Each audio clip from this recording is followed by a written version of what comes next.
So is it really possible? Can we get the flexibility and reach comparable to zoom out of a fixed Fuji X100V lens? I never really worried about it personally. I shoot it as it is, I crop it if I need it, and it all looks good to me.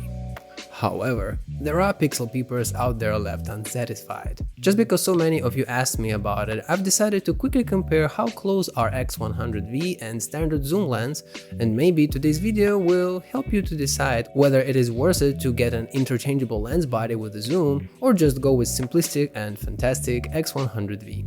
I'm kinda curious myself, so let's dive into it.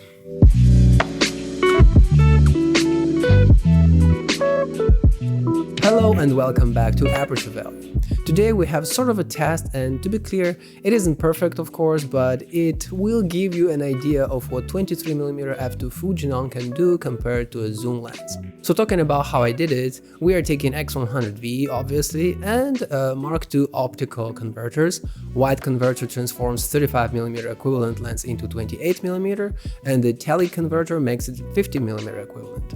On the other side, we have XE4, which has the same generation and resolution sensor paired with a standard 18-55 lens. I think it would be unfair to compare the fixed lens to something more big and expensive anyway. While shooting, both cameras were set to the same base ISO of 160, the same aperture at f8, the same film simulation, the same white balance, and so on. For 18-55 lens, the OIS was switched off.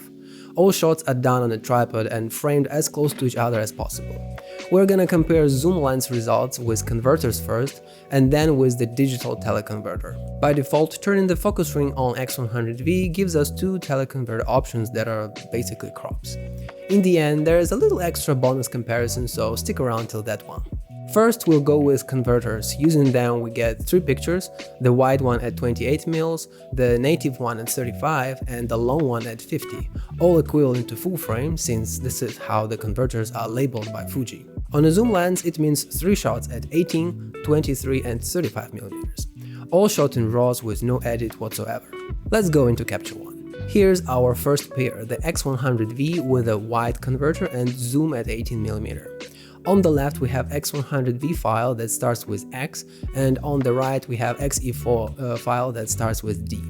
Zooming into the center, we see the identical situation, but moving away from the center a bit, you can see that X100V is much sharper.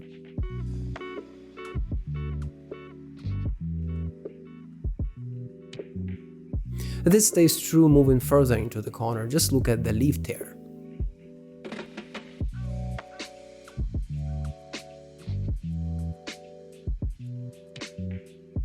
The next pair is a regular 23mm shot from X100V and XE4. Again, X100V is on the left and 18-55 on the right.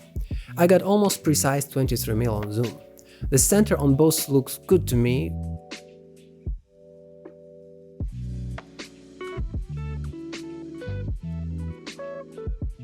Going off to the corner shows that X100V is sharper, just like before.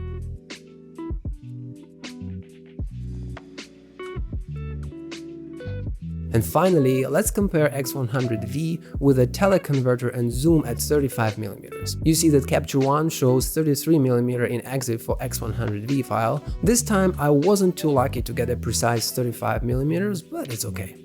The center still looks identical, but X100V seems a bit sharper and more contrasty in some places. Moving off to the side, X100V is much sharper than a zoom on XE4. Next up, we'll compare the same RAWs from zoom lens with digital converters. In order to be able to compare RAWs, not JPEGs, I took the native 23mm RAW from Fuji, imported it directly into Photoshop, and cropped it to represent 50 and 70mm field of view, just like the digital teleconverter in the camera body. The resulting crops were upscaled to 26 megapixels in that same Photoshop using automatic preset and saved as TIFFs. As for the zoom, we need a shot at 23mm, 35mm, and 47mm. Let's look again at a standard X100V shot next to a zoom lens at 23, just to refresh memory.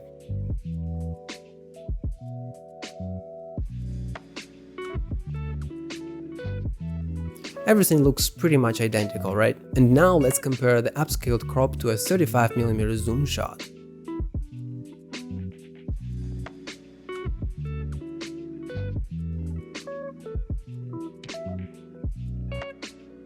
Surprisingly, they look very much the same. Bigger drops look identical. You can see that the smaller drops in the middle of the leaf are more detailed on the zoom shot. However, looking at this specific drop, the crop from X100V looks much sharper than the raw from X-E4, which is unbelievable if you ask me. And moving to the corner, you see how much more sharp and detailed is the crop from X100V. Quick reminder that there was no extra denoising or sharpening done to the crops after default upscaling.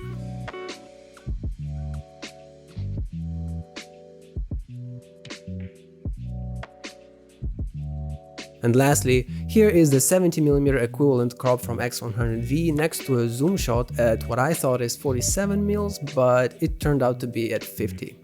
The upscaled crop looks less flat. I don't know what happened there, maybe missed unchecking some Adobe RGB profile on export, so don't mind the slight difference in color. Now zooming into the center, you can definitely tell that the raw shot from a zoom lens is more detailed, but frankly, the upscaled crop looks not far off. A bit of extra denoising and sharpening would make it even better. But that's at 300%, and to the naked eye at 100%, both images are similar. You can still see a better optical performance in corners on X100V.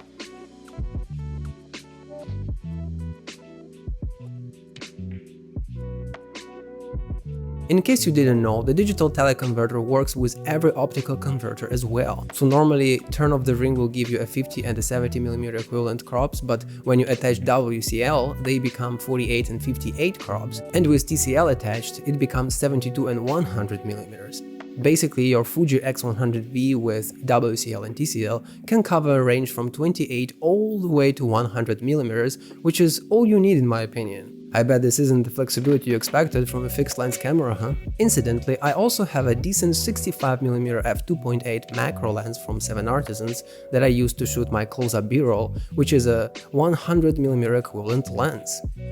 So, as a bonus, I decided to compare a shot from X-E4 with 65mm lens and a 100mm equivalent crop from X100V with TCL attached. As before, the upscaled crop of a RAW file from X100V is on the left, and on the right we have X-E4 shot. Don't mind the EXIF, it's a manual lens with no electronic context. I assure you I shot it at f8. Looking at the center, X100V looks sharper, and it is, but also take into account the fact that everything is just more in focus due to the depth of field differences.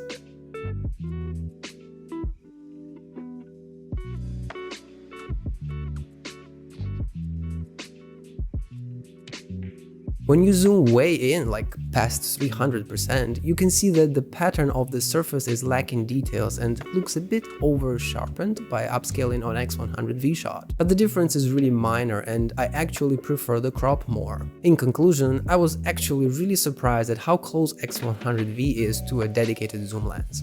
Yeah, sure, you are able to tell the difference on a pixel level as 300%, but come on, I never do that and I hope you don't too. In normal viewing mode, you won't see any difference. Now you might take a bigger, newer, more expensive lens, however, it's not what this is about.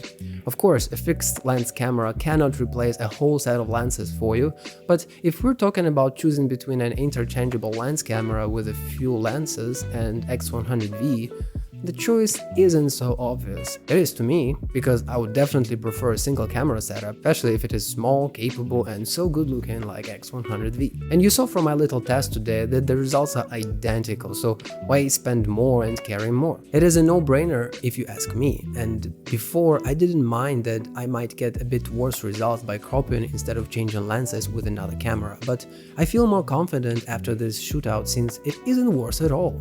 It is even better in some cases. So I am very happy about the results, and maybe it will help you to make a decision as well. If you wish to have a little more flexibility than a 23mm f2 on X100V, you know now that it is very much possible to get that flexibility with images that would be at least on par with those you'll get with changeable lenses. This is it for today. I hope it was at least a tiny bit useful or interesting to you. If you find it that way, hit the like button and subscribe for more. Check my other videos on the channel, and for the most decent of you, I'll leave a link below to buy me a cup of coffee as a thank you. Happy holidays guys, I'll see you in the next one. Bye.